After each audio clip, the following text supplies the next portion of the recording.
That clip of her speech really spoke to me because there was so much that she said without saying it in that speech. And in that point there at the end where she says it feels as though we're entering a dark age. And while I hope it's not true, she gives that adage that historically that sometimes it has to get very dark for us to see the stars. And I want to hold on to that because it is a very sober understanding of grappling with what is happening and what is going to be happening. And it is also a very encouraging reminder that we have the power to be the stars. And in fact, we have the mandate and now the obligation and duty to be the stars. Part of being a star is recognizing where you have to shine your light. And I would suggest to us that there are some skills that we are going to need to tap into, to cultivate, to build, to plant, to grow, that perhaps we have not had before. And I'll give you this example. The skill sets that we needed to survive slavery were not the same skill sets that we needed to thrive in freedom. Now, they were related and they were connected, but they were not necessarily the same. And when we left for enslavement, where the skill set required us to bow and scrape to preserve our lives, to be completely subversive in our desires to be self-governing people and to reclaim our humanity wholly from these people who had convinced themselves we had none so that they could profit from abusing and despising us and extracting our labor and all of the benefit that it provided. The skills that we needed to navigate that were not the same skills that we needed. And again, I'm saying not the same. I'm not saying completely different. There had to be a shift in the skill set in order to leave those plantations to the extent that we could in the new Jim Crow era, right?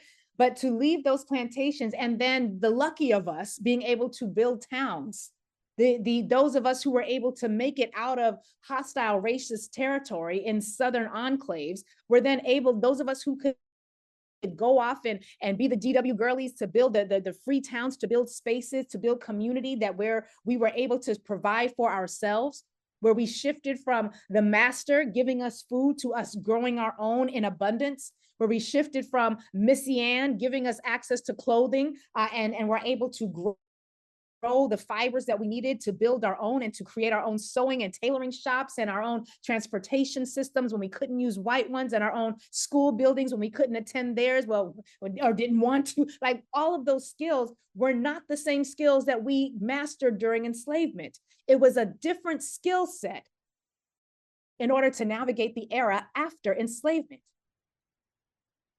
I'm going to suggest to you that as we enter this new era, as we are on day 3 of finding out, there is going to be a different set of skills that we will need to survive and thrive in this era. I've been talking with a number of organizers here and you know, political type folk and having some just to get a sense, right? I'm not interested in preaching at anybody. I want to hear what people are sensing. So I want to get a sense as to where our folks are at. One of the assignments that we gave to our interns at the Center for Law and Social Justice over the next few days is to interview your family members. Don't tell them nothing, interview them, ask questions. Ask them how they're feeling in this moment. Ask them, how is the election, what will change for you based on their perception? No judgment, just talk to them. Get a sense as to how family members, both older and younger, are talking about this moment. And then next week when we come back, we're going to be dissecting that and building some organizing strategy around it. And you can learn more about our law center at clsj.org. For those of you, because I saw a couple of folks that asked, how do they find out more about the work we do? It's at C like center, L like love, S like social, J like justice.org. But one of the things that I've been having conversation at this conference that I'm at is a lot of folks have said things like, well, this is terrible, but we've always been enslaved. We've been here before. Ain't nothing changed. And it's said sort of with a laugh, like I recognize how terrible this is, but child, we done been here before, ain't nothing changed. My friends, I would just suggest to you that I think that is wrong. I think that to approach this as though it's just same shit, different administration, I think that is the wrong approach. And here's why. Because my generation, Gen X and younger, we've never had to organize without the protections of the Civil Rights Act. right? We've never had to organize we've never had to organize get out the vote efforts without the premise of even a weakened Voting Rights Act. And what that means is when you are out in the streets or when you go to a store starting January 21st, and the store owner no longer wants to serve you because you are Black, we don't know what it is to get put out of a store because we're Black or because we're a woman, or to not get hired because we have a vagina. Now we know what it is to be discriminated against, but we have always had sort of this myth of progress that we're working towards the idea of inclusion. That idea is done. And for organizers out there, for political activists out there, my problem is that I've been studying Project 2025 to warn people in the hopes that we would never have to actually act against it to protect ourselves. And so with all these facts that I have swimming in my head, I need us to be clear that our children need a different skill set. Now, we've always had the talk with our kids, that is clear. But now we got to have the talk with our kids about what it means to deal with police after January 21st, when that man is inaugurated, because there will be complete immunity. So if police see our children on the street and decide to approach them like slave patrol patty rollers, and yes, I know that at any point in the hood, our kids were told to get up against the wall and spread them because they fit a description. I want you to imagine that to the 10th degree. And I want you to imagine our children being introduced exponentially in greater numbers to a criminal legal system that no longer is paying for public defenders. I want us to think about what it means when our children leave our house and we're dependent on free breakfast programs and free lunch programs that they will no longer have access to.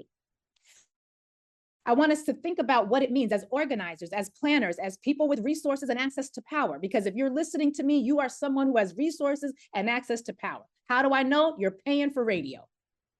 I want us to think about what it's going to mean for the people in our community when SNAP benefits, food stamps, are no longer available. And so they have no capacity to go out and buy groceries, which are going to be extraordinarily more expensive because of the tariffs. I want us to think about what it means when Section 8 housing vouchers are canceled and our people who rely on Section 8 housing vouchers no longer have access to them and no longer have a Department of Housing and Urban Development to turn to for defense. I want us to think about what it means when financial institutions no longer have to give us equitable access to the products and services that they have. I want us to think about what it means when public school funding for programs is no longer in existence. They have a 180-day playbook. I want us to think about what it means when by June of 2025, they have implemented this entire thing. I want us to think about what it means when our children can no longer file FAFSA forms to get access to financial aid. We're going to talk about that in a little while. Because if they no longer have access to financial aid, if there's no longer a FAFSA form, if there's no longer any work study, no longer any student loan programs, no longer any grants, no more Pell grants, no more SEOG grants, no more scholarships for Black children, no more scholarships for gender, no more scholarships for diversity, when there's no more funding and when our HBCUs that are state run and operated no longer have the ability to control what's happening there, partly because they've been defunded by the Republican trifecta governments of states that they've been in, I want us to think about what it means when those educational opportunities are forced to close and there is no federal recourse.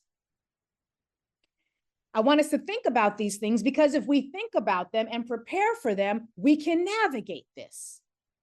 But I need my legal community to understand that if your legal frameworks rely on any civil rights era jurisprudence, toss it. I need us to think about approaching civil rights the way Thurgood Marshall, before SCOTUS, before he was a member of the Supreme Court, and Charles Hamilton Houston, think about how they had to organize. They had to organize on behalf of Black people without the ability to rely on meaningful interpretation of the 14th Amendment. I need us to think about these things so that we can organize and prepare. And as we do so clear-eyed, and as we do so with the understanding that change is constant, we can ready ourselves in a way that will brunt the worst of it. We have a little bit of time between now and what is coming in January. And let us be clear, it is coming. It is indeed coming. But if we organize and do the work and recognize that we have got 2 months and beyond to build up a different set of skills, I think we're going to be all right.